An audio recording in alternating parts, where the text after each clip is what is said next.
ẹ bá kí ànábì nígbà tẹ́ ẹ ní tẹ́ ń jẹ náà nù ni ẹ sá wò lọ́dọ̀ tí.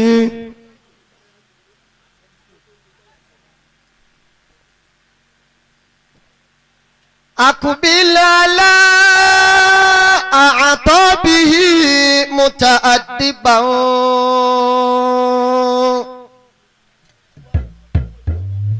مستعظفا متلطفا متحببا متنظفا متطهرا متطيبا ومصليا ومسلما تسليما صلوا عليه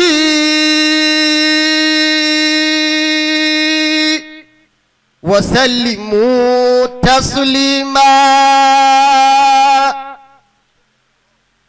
اقصر بصدق والقبول محقق أإذا قبلت فبادر الصعد كمشرك أوسمت من نار تشب فتهركه صلى الله عليه وسلم إذ قد أتيت سيد المعظوم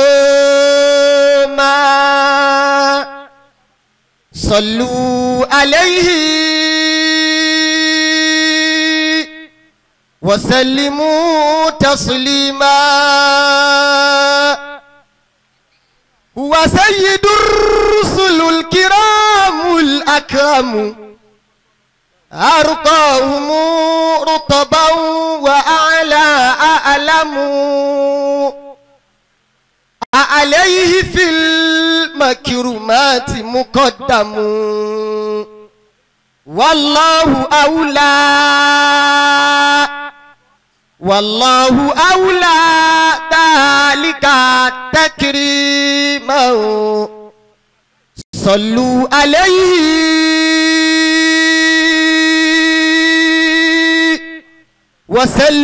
وسلموا تسليما صلى الله عليه وسلم وبليتي أوي إن شاء الله mo fi kí ìkàlẹ̀ gbogbo àwọn àgbàlagbà tí wọ́n wà ní ìkàlẹ̀ ni. adamallahu hayatahu. mo gbé kíkì mi láti ọ̀dọ̀ bàbá wa àgbà bàbá Mekudi. adamallahu hayatahu. ọlọ́mọṣáájà rí wọn pẹ́. àmín ya Allah. mo fi kíkì wọn kí bàbá wọn lóde òní bàbá wa Jimoti Bature ọlọ́mọṣáájà rí wọn pẹ́. adamallahu hayatahu. eléyìí tẹ́ ṣe yìí ọlọ́mọ fi ṣòpin. àmín ya Allah. mo fi kíkì bàbá wa àgbà ní Bature mo kí bàbá àgbà lérùbù ọlọ́mọṣáájà rí wọn pẹ́. adamallahu hayatahu. àmín. mo kí ìkàlẹ̀ bàbá wa àgbà ìpàdé ọlá ọlọ́mọṣáájà rí wọn pẹ́ o. adamallahu hayatahu. àmín. ọlá náà mọ́jú ó tán lé yín. àmín ya Allah. àmín. mo kí bàbá wa àgbà alágúnmu. adamallahu hayatahu. mo kí bàbá wa àgbà al-Muqaddam Bature ọlọ́mọṣáájà rí wọn pẹ́ o. adamallahu hayatahu. mo kí bàbá wa àgbà ajínjìn. tó adamallahu hayatahu. ọlọ́mọṣáájà mọ́ wa dáadáa. àmín ya Allah. wọ́n á fi kíkí gbogbo àwọn tí mo kí jẹ́mọ̀ lọ́kùnrin lóbìnrin pé asalaamu alaykum wa rahmatulahi wa barakatuhu. wa aleykum salaam wa rahmatulahi wa barakatuhu. salli ila iyadu sifati ala rasulika du silati wa ali wa sabi ajmaina wa tabihimu bi salati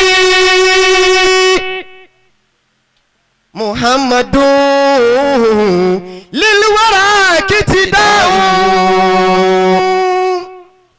wa munjiyatun minaz zalati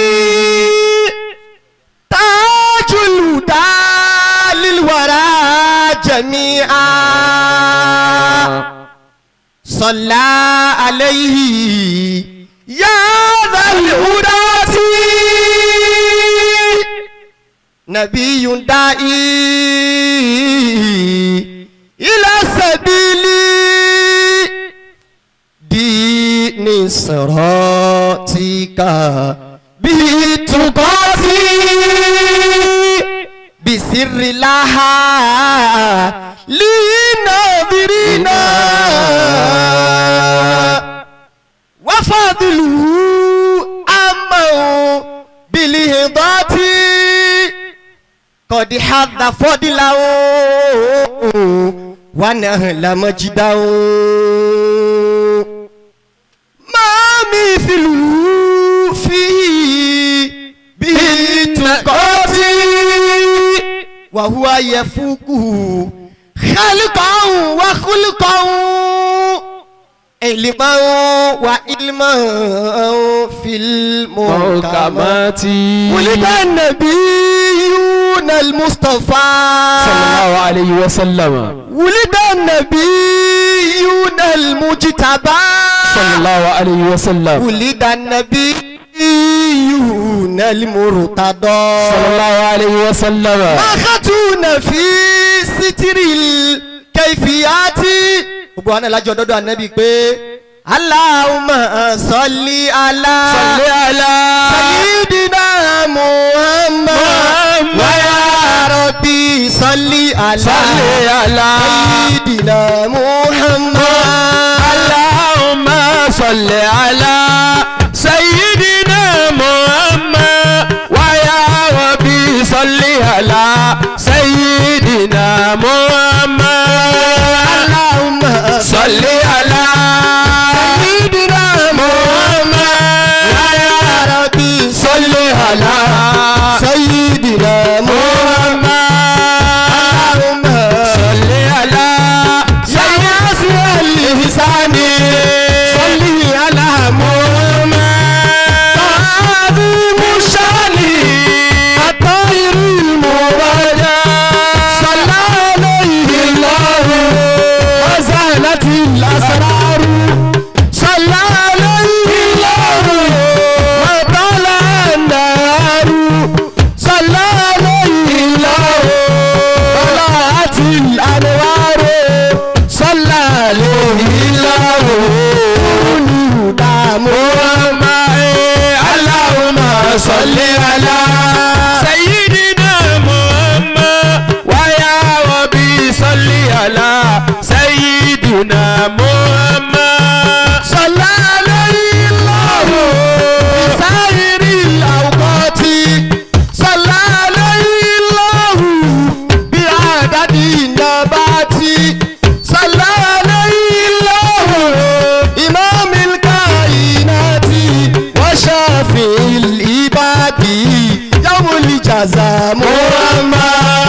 اللهم صل على سيدنا محمد ويا ربي صل على سيدنا رسول الله النبي محمد النبي رسول الله النبي حبيب الله ثقلين النبي رسول الله النبي رسول الله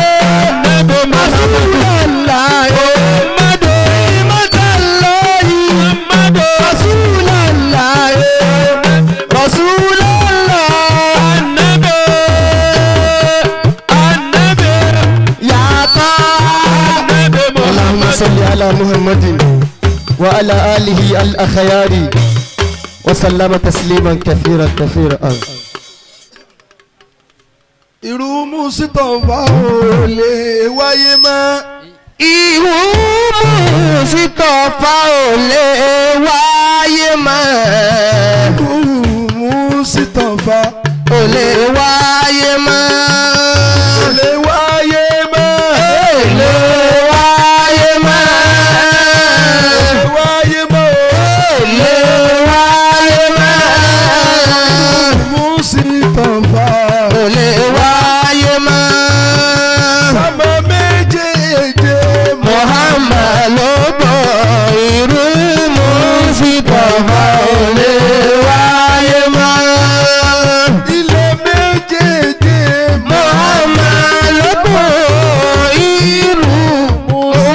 Mustapha ò lè wáyé mọ́. àfàwà ànábì là ń jẹ. bàbá mi